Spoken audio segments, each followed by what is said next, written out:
Schissler, your Silver Fox Advisor. Welcome to this week's edition of the Weekly Business Hour. Glad to have you with us this morning. Fall's in the air, a few leaves falling here and there, but definitely a change in the weather, a change in our business seasons as well, and we'll talk about that a little bit later. Well, let's get started with today's show.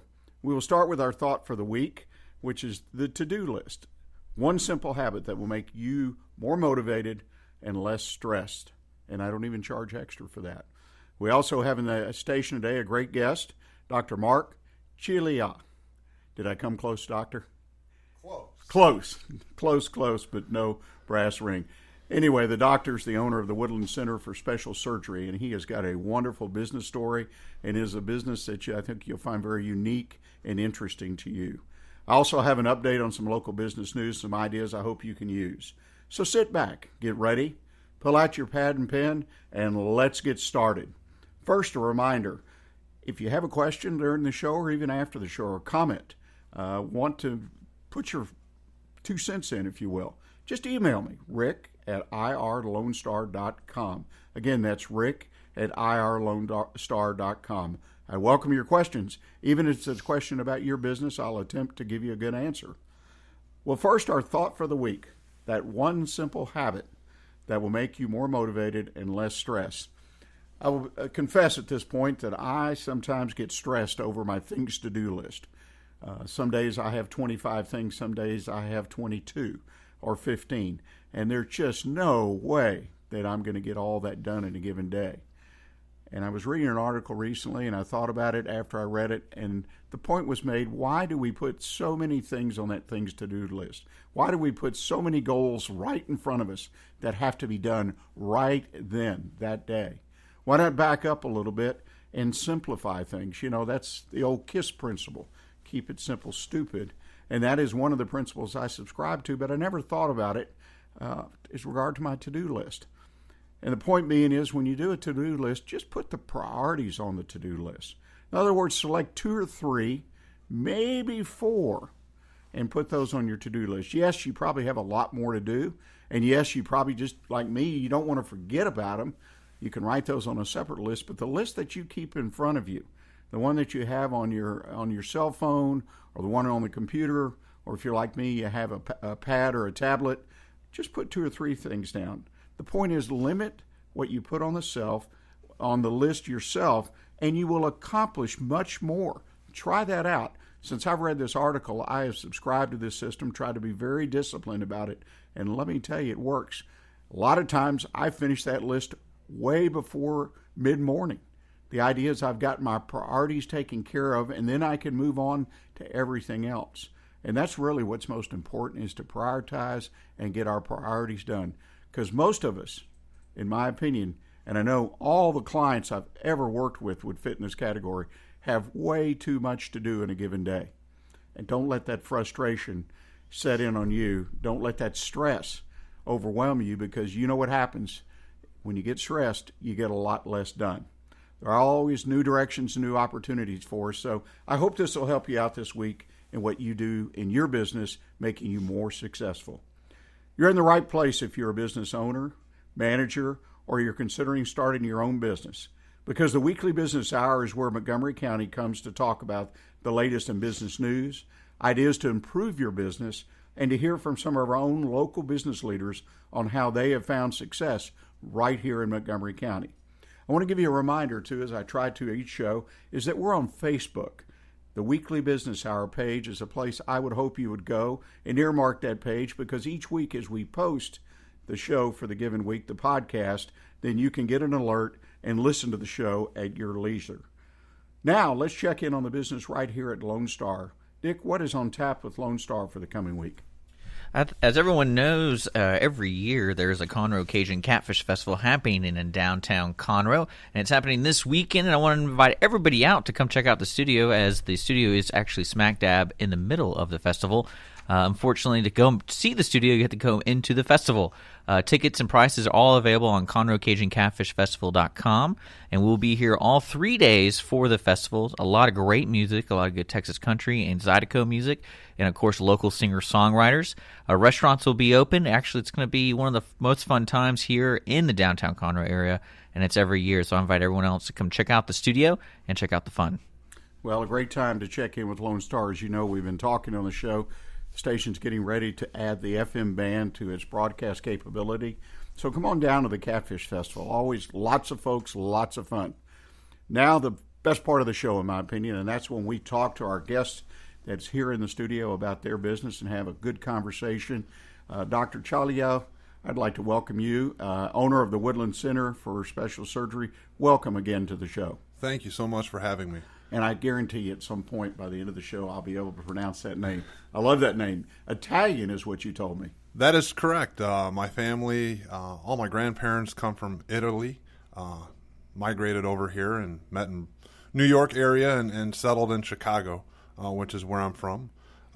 Did all of my undergraduate training in the Chicagoland area and then moved down to Florida actually for med school. And then went back to kind of origins up in New York and trained in Brooklyn and Manhattan. And that's where I ultimately specialized in hand and microvascular surgery. What brought you to the Woodlands? You know, I had a friend who was already in practice down here in Texas. And my wife and I at the time knew we did not want to stay in New York. And he said, you know what, why don't you come on down and check it out? It's a great city. So we came down, and my wife and I, we fell in love with it. Originally, we thought we were going to live kind of in the downtown area with the anticipation of eventually moving to the Woodlands. But when we came up to the Woodlands, we knew, listen, let's just plant our roots here and start a family and really make this our home. And we haven't second-guessed our decision ever since. And as they say, the rest is history. It is, absolutely. Now, you have a business, the Woodlands Center for Special Surgery. Tell us about that. So I started the Woodlands Center for Special Surgery a little over 3 years ago.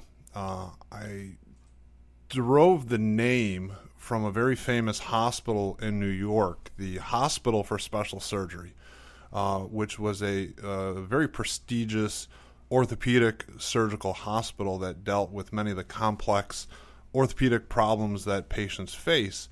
So as I came down here, I felt the Woodlands needed that same level of excellence, so I created the Woodlands Center for Special Surgery. I'm the sole practitioner within my practice. I have an extensive staff that assists me, but I focus 99% of my practice on taking care of patients' hand and wrist problems.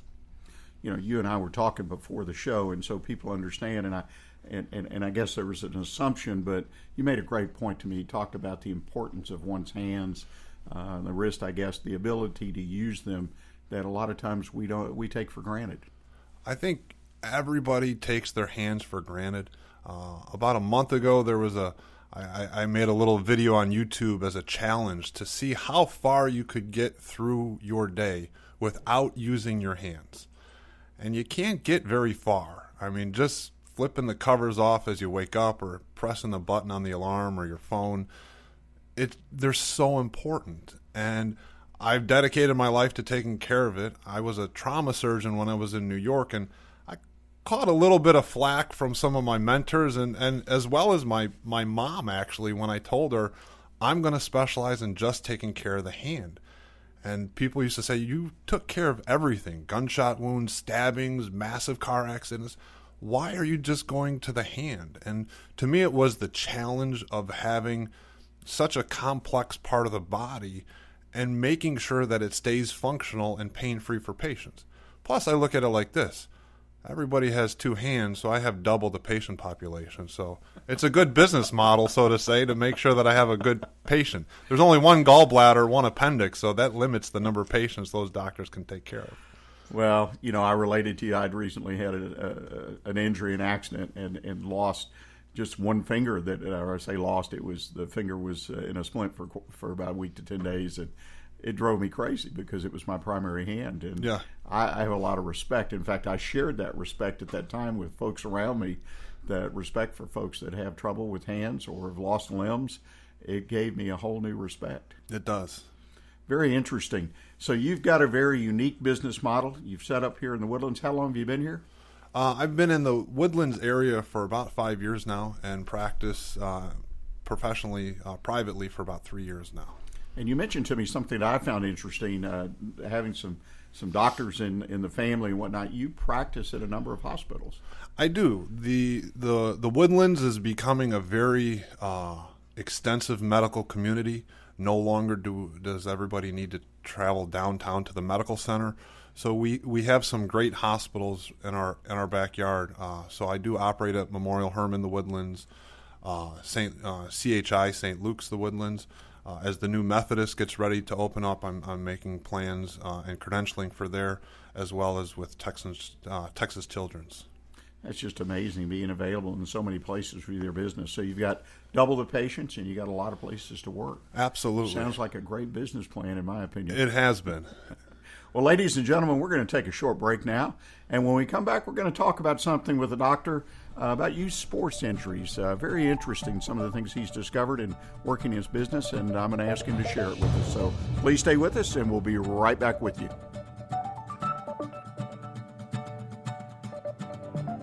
Tailorized PR works exclusively to get your business noticed. Public relations is how others perceive you and your company. By tailorizing the marketing strategy exclusively to your business, your story is told. Tailorized PR services include networking, social media, blogs, press releases, public appearances, and event planning. To learn about Tailorized PR, call Margie Taylor at 936-828-6881 or visit the website at tailorizedpr.com. My business is tailored to yours. Are you interested in learning more about preparing quick, healthy, and safe meals for your family? Would you like to spend time with others learning tips and tricks, along with practicing and tasting nutritious food? If so, the On the Road to Healthy Living Mobile Cooking School is for you. Call Amy Ressler at Texas A&M AgriLife Extension Service at 936-539-7825 to find a class near you or volunteer to host a class. You're listening to the Weekly Business Hour, and this is Rick Schissler, your Silver Fox advisor and host for today's show. And we're here talking to Dr. Mark, try one more time, Ciaglia. I apologize, ladies and gentlemen, but I'm always challenged by names. It's been a weakness all my life to pronounce names and remember numbers, so I keep trying hard. I apologize. But, Doctor, really interesting. You've come to our area, to the Woodlands. You've set up a unique practice. It sounds like a challenging practice as well. You've accepted the challenge of working with the hand, a very complex part of the body, and helping people through all of what can happen to our hands. One of the things, though, that I'd read about you is that you have an interest in sports injuries, particularly with young people. Talk about that a little bit with us. So I've seen a lot of change in young athletes over the last several years. And I think it's a direct result of the increase in the competitiveness of the games that these young athletes are playing. I'm seeing injuries that patients should not be receiving just from playing the game. I'll give you an example. I have a patient who's a catcher for a high school baseball team. Now, it's customary for some of these pitchers to be throwing in the high 80s, low 90s consistently. So those are major league speeds. So you have patients with not fully developed bones catching 8-9 innings, a repetitive injury to their hand of 90 miles an hour. Every pitch is just slamming the bones. So they're getting arthritic changes, they're getting joint changes, they're getting bone deformities from just the game that they're playing that we didn't see before because the level of competition has gone up over the years. So it makes it challenging because we can't do some of the procedures that we would on an older patient for the younger population. So I've had to devise some innovative and kind of cutting-edge treatments to help a lot of these patients out. And fortunately, I've been extremely successful in doing that. Well, let me ask you this. And when I read an article that was attributed to you and your comments that you made, obviously most of us as parents, children compete in some way in sports at one time or another. Some kids are not really cut out for it, but we at least try. And that's kind of how it was with my kids, all six of them, boys and girls. And what should parents be aware of, though, if their child is one of those really competitive, fairly good at what they do, so they stay with it for a period of time? What do they need to be aware or watch out for? I think it's really important that parents talk with their children, talk with the coaches, and talk with the trainers, so that if an injury is starting to show itself, it can be addressed early on, so that if the technique that the athlete is doing is causing it, it can be remedied sooner rather than later.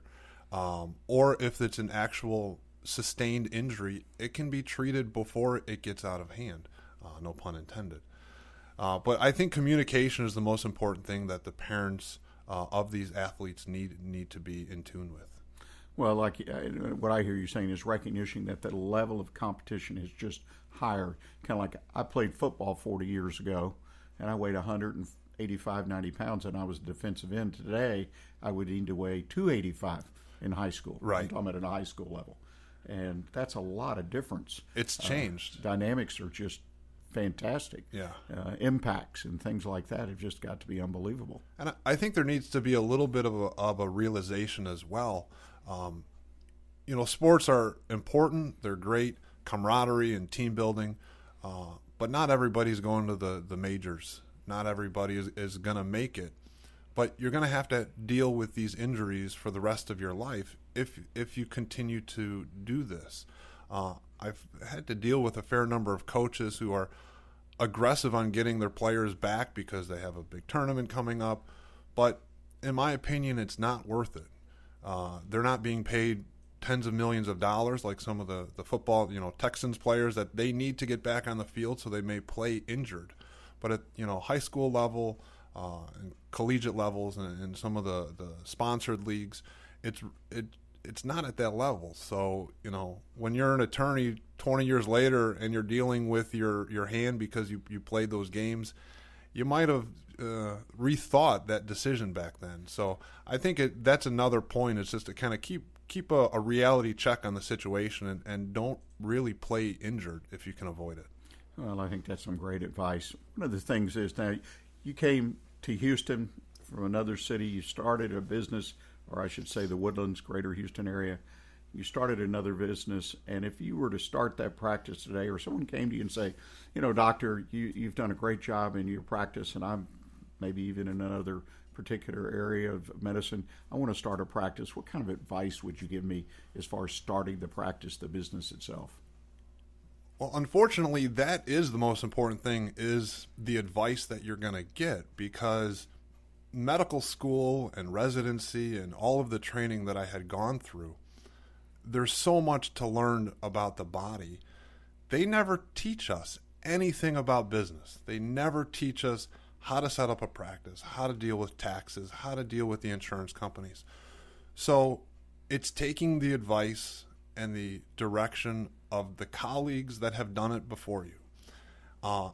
I think any advice that I could impart to anybody doing this is to take the word no and get it out of your vocabulary. I never once would say no to an ER that would ask me, can you come see this patient? It was yes, absolutely. So that I became that doctor who was available for everybody. And that's really how my reputation has grown and the success of my business has grown, was because I always said yes to help anybody and everybody. And then sometimes when the banks said, no, you can't do this, I didn't take that as the answer either and would figure out different ways. It's a lot of hard work. I've started a fair number of businesses, just not my medical practice. But I've worked with my wife and we've started some real estate businesses. And doctors need to be good business people. And it's a shame because we work so hard taking care of patients, but we also have to run a good business to keep the doors open so that we can take care of patients. You find, and it's interesting, I'm listening to your story about never saying no, and it reminds me of my father-in-law that I mentioned to you, Herb Seabold, because that's the way it was back in his day. Of course, he's passed on. So you've adopted a possibly a unique way of doing it today, because it's something that, according to him, everybody did. You never say no.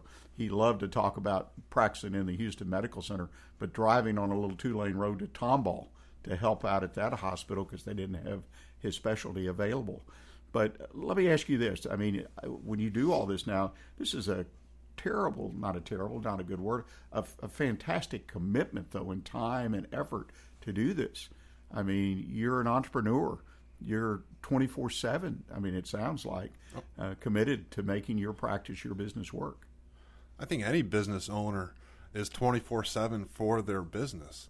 Fortunately, I have a wife who I met when I was a resident, so she understands the hours and dedication that I've put into it. But, nothing comes easy in business. At least that's how I've dealt with it. And fortunately, I was trained surgically by some mentors like you described from the kind of the olden days of surgery in, Manhattan, New York, where it was a competitive and tough environment to succeed in medicine. So I've gleaned and took from that the business acumen that you need to be dedicated and hardworking to succeed in business.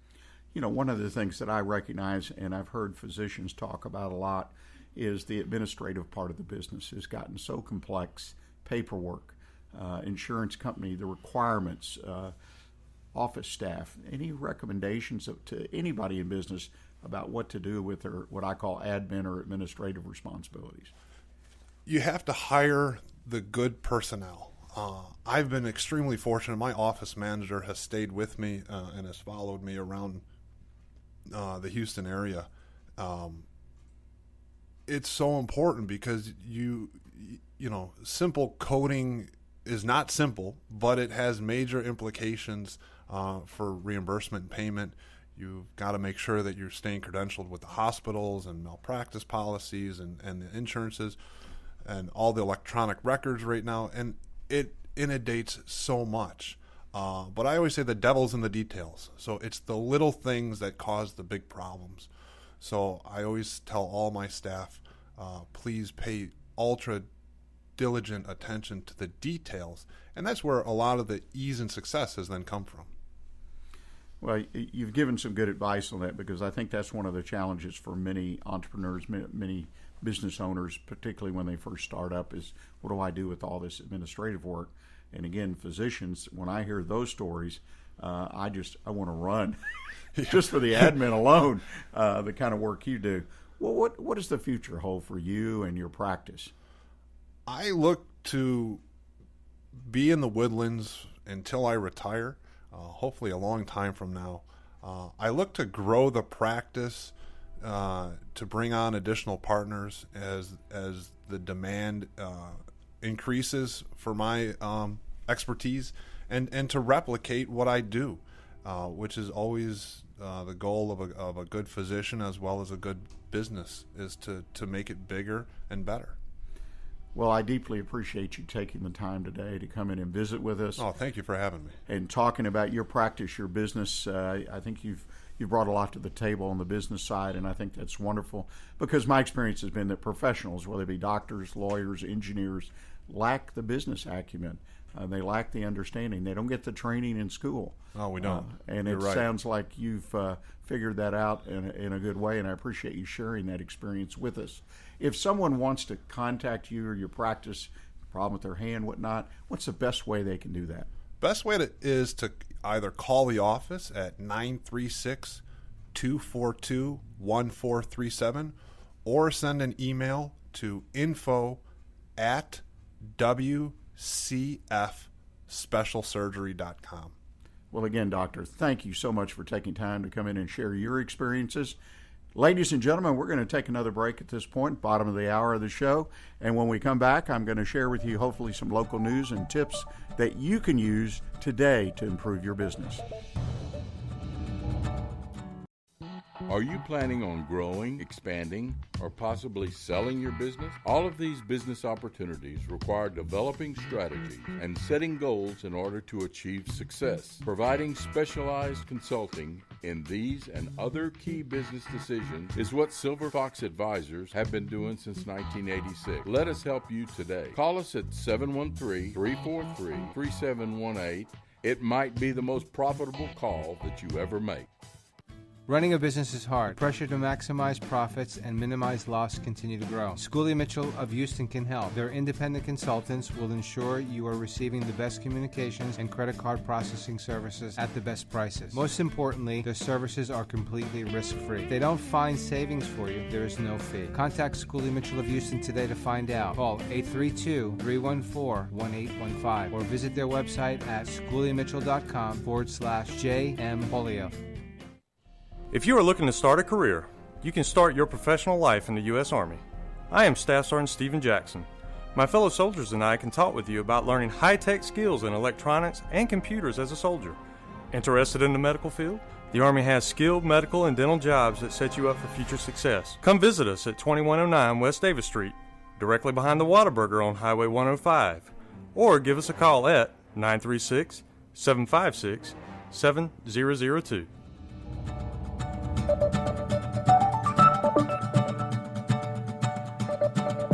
This is Rick Schissler, your Silver Fox Advisor and host of the Weekly Business Hour. And we're entering into our third segment of the show. This is where I like to give you some news and ideas that I really hope you can use today in your business. These are the things that I've found in my reading, talking to people, that I, again, hope that you can use right now in your business. And the first one, I'm going to refer to this month's Silver Fox Advisor newsletter. And the first thing I'm going to do is I'm going to encourage you that if you don't receive the newsletter, it's an e-newsletter. It's not long and boring. It's quick and to the point.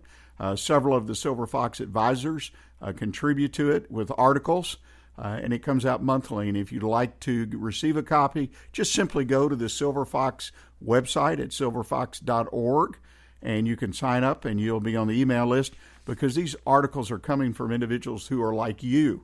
They've been there, they've done it, and they've moved on to serve others like you, as I have, as mentors. So they're sharing their knowledge and information based on their experiences. And what I'd like to talk about first today is the question, and almost every business in its life has this question come up at least once, and that is, how much can I borrow? You want to go to the bank or credit union or other lender and you want to borrow money, and you're not quite sure how much you can borrow. And I'm going to share some thoughts that I picked up in an article in the recent Silver Fox Advisor newsletter dated in October 2016. This just came out this past week. And this article was written by our editor, good friend Richard Hendy. Richard has 45 years of experience in the financial service businesses, and he has spent a lot of his life loaning money. And he points out several key things that I hope will help you when you reach that point that you need to borrow money. He points out that loaning money is somewhat of an art form. I mean, the lender is looking at your information. They're looking at your historical information and data, your financials, other information you've submitted. They're analyzing the projections you've provided with your loan, and then they're looking into that crystal ball, and I guess that's where the art really comes in. Looking at future trends and market conditions and evaluating whether you and your business will be there to pay that loan in a timely basis.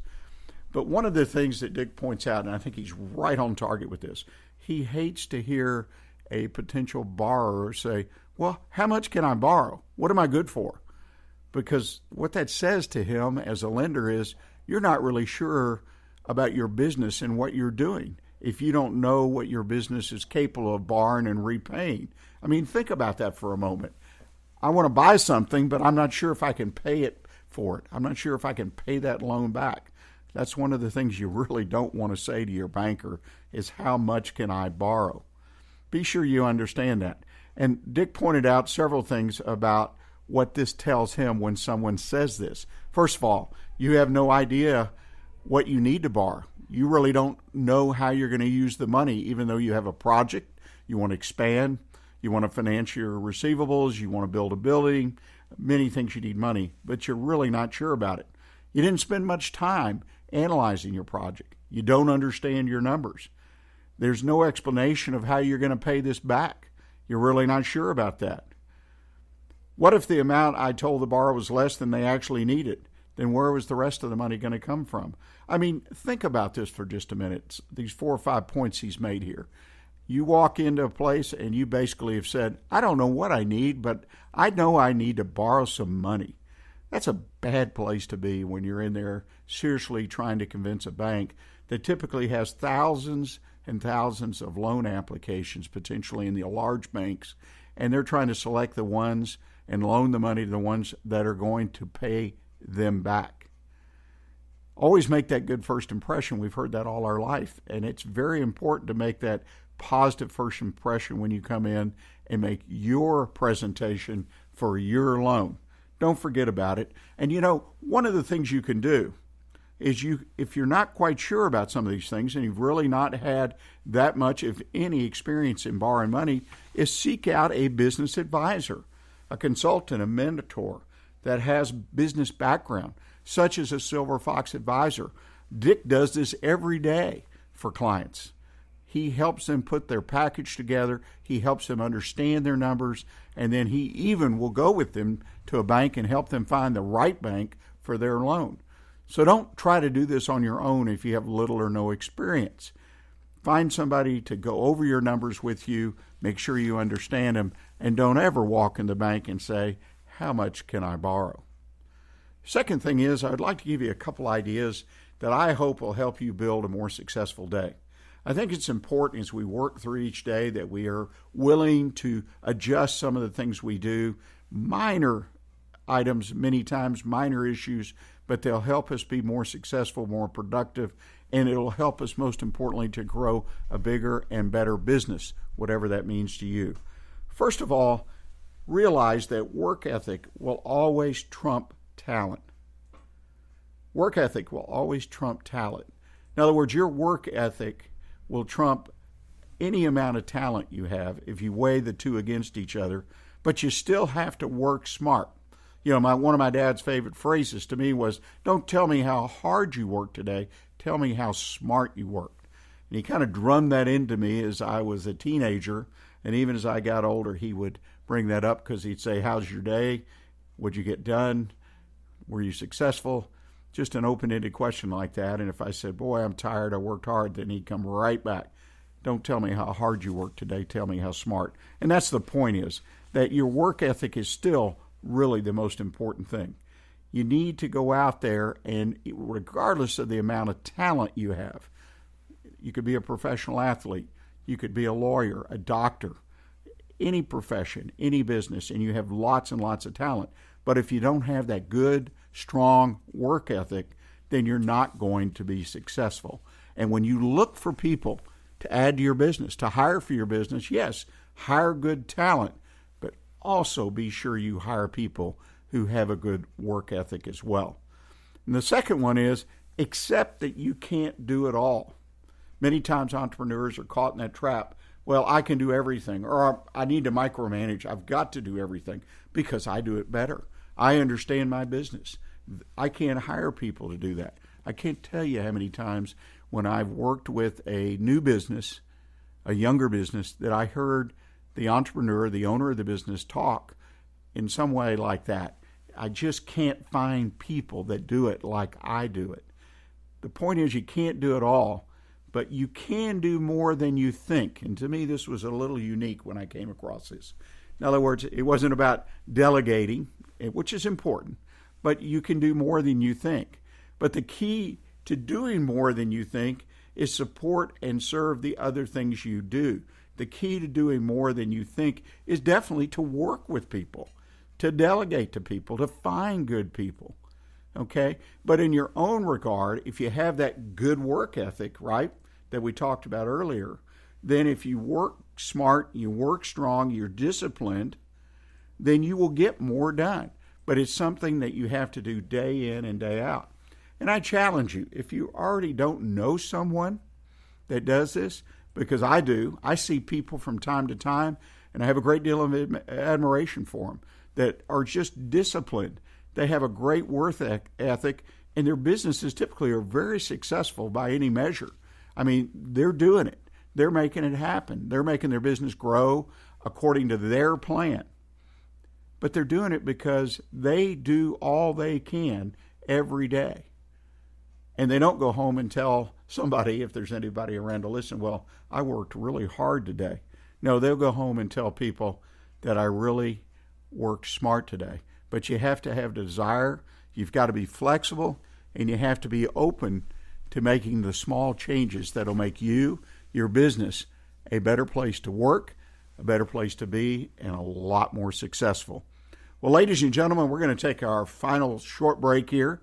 And when we come back, I'm going to share with you my tip of the week, my Silver Fox Advisor tip of the week. Each of us needs a mentor. Please stay with us, and we'll be right back with you. Are you paying too much for your personal or business insurance?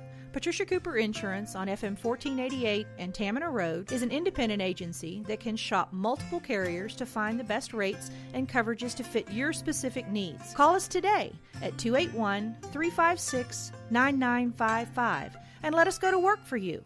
Patricia Cooper Insurance, where our customers are treated like family.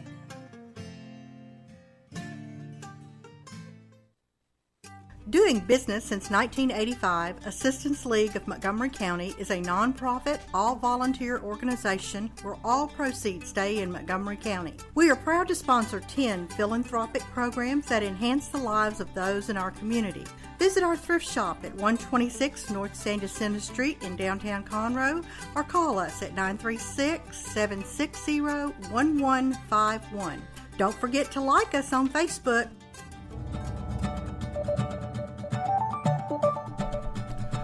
You're listening to the Weekly Business Hour. This is our fourth and final segment, and this is Rick Schissler, Silver Fox Advisor, and your host for the show. Hope you enjoyed the show today, and I want to remind you once again that we do have a Facebook page, the Weekly Business Hour. If you missed any part of our show today, particularly our interview with Dr. Ciaglia, I encourage you to go back when the podcast is posted, which will be by Wednesday of this week.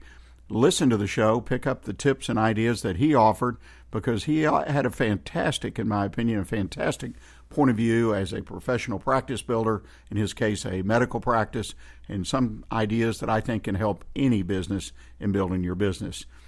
Silver Fox Advisor tip of the week. Each of us needs a mentor. It's funny, the doctor talked about this, and there's a common thread that I run into, and it's the reason I bring this topic up so often, maybe a little too often. If so, I apologize to you, but the doctor even talked about his mentors, the mentors that he had had when he was in medical school, when he was in residency, when he worked in New York, when he worked in Florida, even mentors here in the Woodlands area.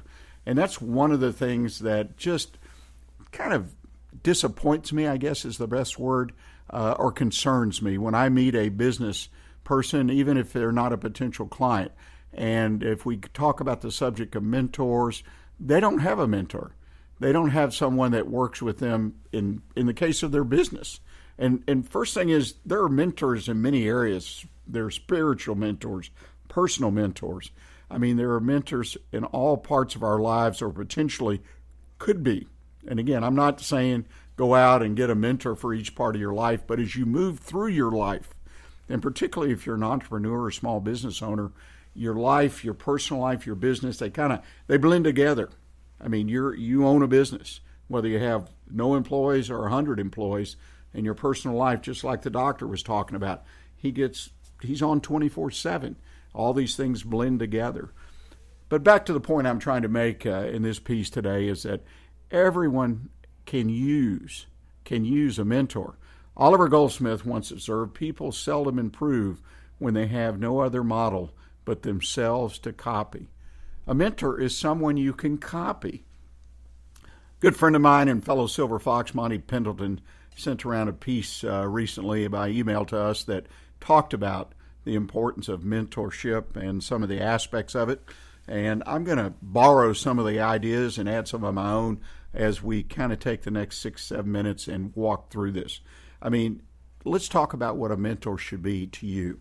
And I'm going to focus primarily on a business mentor because that's the business that I'm in now.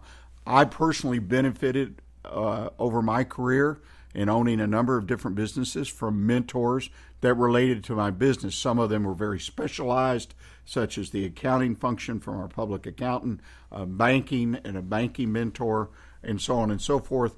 But they were all, in my opinion, business mentors, and in some cases just general business mentors such as myself. Mentorship is a special friendship that you develop with someone, and you need to approach the situation like you're looking for someone to be a special friend, someone that has superior knowledge, wisdom, or experience, or all three. In other words, someone who knows a little bit more than you do about the subject that you want them to mentor you on. And I particularly look at the wisdom, the knowledge, the experience kind of woven together. You look for those kind of people because you need to seek out mentors. They just don't show up on your front doorstep or send you something in the mail. You need to reach out and look for a person. And one of the most important characteristics, I think, of a good mentor is somebody who really cares about you. That someone who really has an interest and maybe ultimately a passion about your business and the success of your business. So yes, you can have a business mentor, and have a business relationship, but the reality is the best ones are going to be people who really are pulling for you and want you to be successful. A mentor acts as a change agent in our life. They can really change our business and the direction it takes. And I speak with a lot of experience on both sides, both as a businessman who had mentors and on the other side of people that I've worked with. I have been able to help people change their lives, their businesses, and take them in another direction, a new direction that gave them a great deal more satisfaction and success. One of the things that you want to look for when you look for a mentor, kind of a quick list here that was in the email that Monty shared with us, was mentors that people have integrity, maturity, sensitivity, availability, transparency, and confidentiality. Everything you share with the mentor should be confidential. They should also be transparent. In other words, I don't hold back on my clients. Now, I may carefully choose my words, and I think I should, but I tell them what I see, and sometimes they agree, sometimes they don't. But at least they got what I like to call the unvarnished truth of my experience, my wisdom, when they talk to me as a mentor. And availability, and I want to take a second. I'm available to my clients 24/7. I have clients who call me somewhat like the doctor, 9 o'clock at night, 10 o'clock at night. They've been working on a business issue, and they have a problem, they have a challenge, they're not quite sure what to do, and they just need somebody to talk to for a minute to give them another angle, aspect, another point of view to help them solve that problem. And sometimes, believe it or not, these are emergencies. Oftentimes the calls, though, come on Saturday when they're in the office working, and a lot of times on Saturdays I'm in my office working, and I just take the time either right then or we make an appointment, but the key is I'm available to them all the time. One of the things that you need to know about a mentor, and I touched on this, is they're there to ask you the hard questions. So if you're afraid of someone questioning you or bringing up subjects that you just don't feel comfortable talking about in your business, then maybe you don't need a mentor or you can't really work successfully with a mentor. But you want someone who will be upfront, as I said, transparent, but will ask you the hard questions. Because remember, they should have the experience. They've been there, they've done it, they've lived through or worked through a business or multiple businesses, as in my case, and they've had that experience. And what they're really doing is sharing that experience with you and hopefully sharing it in a way that you understand and that is helpful to your issues in your business. Proverbs 12:1 says, "Anyone who loves learning accepts correction, but a person who hates being corrected is stupid." Now, that's a paraphrase. That's not exactly what the Bible itself says. But don't feel stupid. I mean, the mentor's not there to make you feel stupid, and that kind of gets down to how I deliver my remarks or my comments to someone. But the point is that many times, and I've seen this, and I've done this, we take our business and we start moving a certain direction, and we're not really sure, or we've made a bad choice of where we're going in a certain area, a particular issue. It's not the best thing. A lot of times these are not devastating decisions. They're not decisions that would threaten the very life of the business. But the reality is there are other choices. There are other options that are available to us. And that's what we need to be aware of, that those options are out there. And the idea that I have someone who I trust, who brings their experience and maturity and a willingness to work with me to the table and discuss those options. Because ultimately the owner of the business, the one who is working with the mentor, is the one who has to make the choice. And that's another point I want to make. If you expect the mentor to make your choice, then what you need is a partner. You don't need a mentor. The mentor is there to help you see more clearly what your choices are along utilizing their experience. And perhaps they made a mistake. I mean, I had a business that failed, and I used that experience to build 4 very successful businesses after that failure. And that's an old story. It's out there for everyone to see. Don't necessarily say you have to fail to build successful businesses, but that kind of experience can be helpful to others. Because as a mentor, I want to teach other people. I want to share that failure. I want to share those successes, because I want every one of my clients to be a success. And that's the key to a great mentorship, is to have people who will do those kind of things with you. So think about it. Think about having a mentor in your life, particularly in your business life. It's very, very important if you can afford to do it and have the time and find someone who will give you their time. Well, ladies and gentlemen, I really appreciate you joining us today on the program. And we've touched on a lot of topics. Again, if you have a question, an observation, want to make a comment, please email me at rick@irlonestar.com. And remember, going forward, we're going to have some new things in the show. Next week, we have Mike O'Brien, Super Green Solutions, kind of bringing the green to the show. Mike's built a great business here in the Woodlands, and he's going to share that with us. Some of the new things on the show are Silver Fox experts. Once or twice a month, we've already had Melvin Maltz come on and talk to us a little bit about things you can do to keep a good employee, some of the incentives and extra bonuses that you can give a good employee to retain them. And I plan to ask and have some more Silver Foxes and others come and talk to us about certain areas and expertise that they have. So please keep it in mind. And next week, 11 o'clock, put it on your calendar. Join us right here to visit with Mike O'Brien, talk to some of our local experts, and hear some great business news. And remember, you too can sponsor the Weekly Business Hour. Just contact me at rick@irlonestar.com for details. And again, as a reminder, look for the podcast of today's show on the Weekly Business Hour page at irlonestar.com and on our Facebook page later in the week. Until then, I encourage you, seek out a mentor if you don't have one. If you need some ideas, again, please contact me. I'll be glad to help you, direct you in the right direction, and perhaps even be that person who mentors you. But until then, stay engaged this week and keep your focus on what counts in your business. Until next week, have a great day.